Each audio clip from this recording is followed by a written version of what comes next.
نحمده ونصلي علی رسوله الکریم بسم اللہ الرحمن الرحیم۔ صرف 5 منٹ کا مدرسہ قرآن و حدیث کی روشنی میں 13 رجب المرجب۔ نمبر 1، اسلامی تاریخ۔ حضرت عبد الرحمن بن عوف رضی اللہ عنہ۔ حضرت عبد الرحمن بن عوف رضی اللہ عنہ ان 5 صحابہ میں ہیں جنہوں نے شروع زمانے میں حضرت ابو بکر رضی اللہ عنہ کی دعوت پر اسلام قبول کیا۔ حضرت عبد الرحمن بن عوف رضی اللہ عنہ رسول اللہ صلی اللہ علیہ وسلم سے 10 سال چھوٹے تھے۔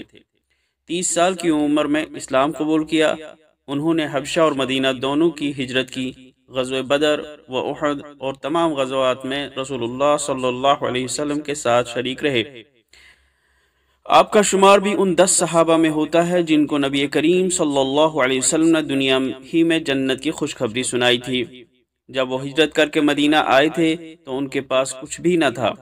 رسول اللہ صلی اللہ علیہ وسلم نے ان کا بھائی چارہ سعد بن ربیع انصاری رضی اللہ عنہ سے کیا تھا۔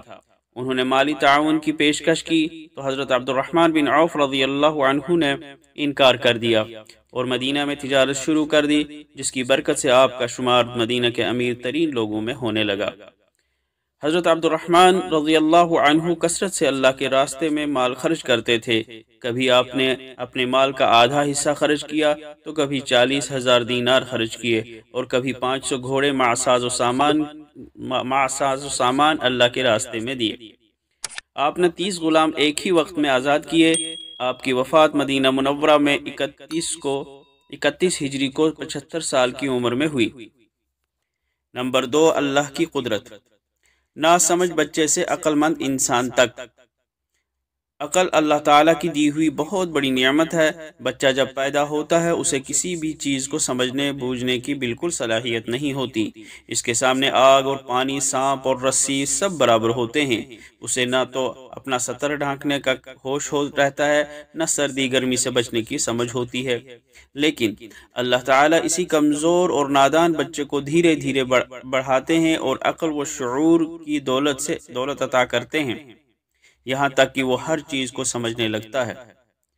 وہ آگ اور سانپ سے بچنے لگتا ہے۔ وہ اپنے سطر کو چھپاتا ہے اور اچھائی اور برائی کو سمجھنے لگتا ہے۔ یہ اللہ تعالیٰ کی قدرت کی کاریگری ہے کہ جس نے ایک چھوٹے سے ناسمجھ بچے کو آہستہ آہستہ عقل و سمجھداری کے کمال تک پہنچایا۔ نمبر 3، ایک فرض کے بارے میں۔ عصر کی نماز کی فرضیت۔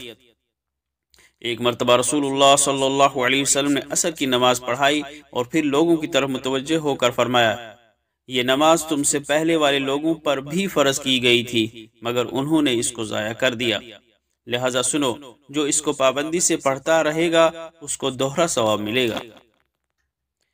نمبر 4، ایک سنت کے بارے میں۔ بہت زیادہ گرم نہ کھانا۔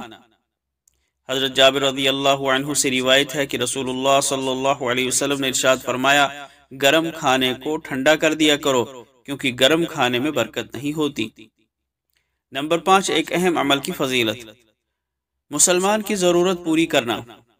رسول اللہ صلی اللہ علیہ وسلم نے فرمایا، جو شخص کسی مسلمان کی کوئی تکلیف و پریشانی دور کرے گا تو اس عمل کی وجہ سے اللہ تعالیٰ قیامت کے دن اس کی تکالیف اور پریشانیوں کو دور کر دے گا، اور جو شخص اپنے مسلمان بھائی کا عیب چھپائے گا اللہ تعالیٰ قیامت کے روز اس کے عیب کو چھپائے گا۔ نمبر 6، ایک گناہ کے بارے میں۔ رکے ہوئے پانی میں پیشاب کرنا۔ رسول اللہ صلی اللہ علیہ وسلم نے ٹھہرے ہوئے پانی میں پیشاب کرنے سے منع فرمایا۔ نوٹ: ٹھہرے ہوئے پانی میں پیشاب کر دینے کی وجہ سے وہ ناپاک ہو کر استعمال کے قابل نہیں رہ جاتا، اس لیے آپ صلی اللہ علیہ وسلم نے اس میں پیشاب کرنے سے منع فرمایا۔ نمبر 7، دنیا کے بارے میں۔ کمانے میں زیادہ مشغول نہ رہو۔ رسول اللہ صلی اللہ علیہ وسلم نے فرمایا، ضیاع کو اس طرح اختیار نہ کرو کہ وہ دنیا کی طرف رغبت کا سبب بن جائے۔ فائدہ: ضیاع کا مطلب دنیاوی اسباب و سامان اور کمانے کے ذرائع ہیں، جیسے تجارت، زراعت، زمین، جائیداد وغیرہ۔ نمبر 8، آخرت کے بارے میں۔ جنت کی نہریں۔ قرآن میں اللہ تعالیٰ فرماتا ہے، جنت میں بہت سی نہریں ایسے پانی کی ہیں جن میں ذرا بھی تبدیلی نہ ہوگی، بہت سی نہریں ایسے دودھ کی ہیں جن کا ذائقہ ذرا بھی بدلا ہوا نہ ہوگا، اور بہت سی نہریں ایسی شراب کی ہیں جو پینے والوں کے لیے بڑی مزیدار ہوگی اور صاف ستھرے شہد کی نہریں ہیں۔ طب نبوی سے علاج۔ مچھلی کے فوائد۔ حضور اکرم صلی اللہ علیہ وسلم نے فرمایا، ہمارے لیے دو مردار حلال کیے گئے ہیں، مچھلی اور ٹڈی۔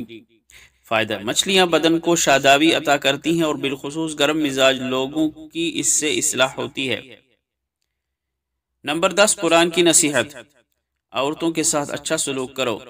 قرآن میں اللہ تعالیٰ فرماتا ہے، تم عورتوں کے ساتھ حسن سلوک سے زندگی گزارو، اور اگر تم کو ان کی کوئی عادت اچھی نہ لگے تو اس کی وجہ سے سختی کا برتاؤ نہ کیا کرو، بلکہ اس پر صبر کرو، کیونکہ ممکن ہے تم کسی چیز کو ناپسند کرو مگر اللہ تعالیٰ نے اس میں بہت زیادہ بھلائی رکھ دی ہو۔ اللہ تعالیٰ عمل کرنے کی توفیق عطا فرمائے۔ وآخر دعوانا ان الحمد للہ رب العالمین۔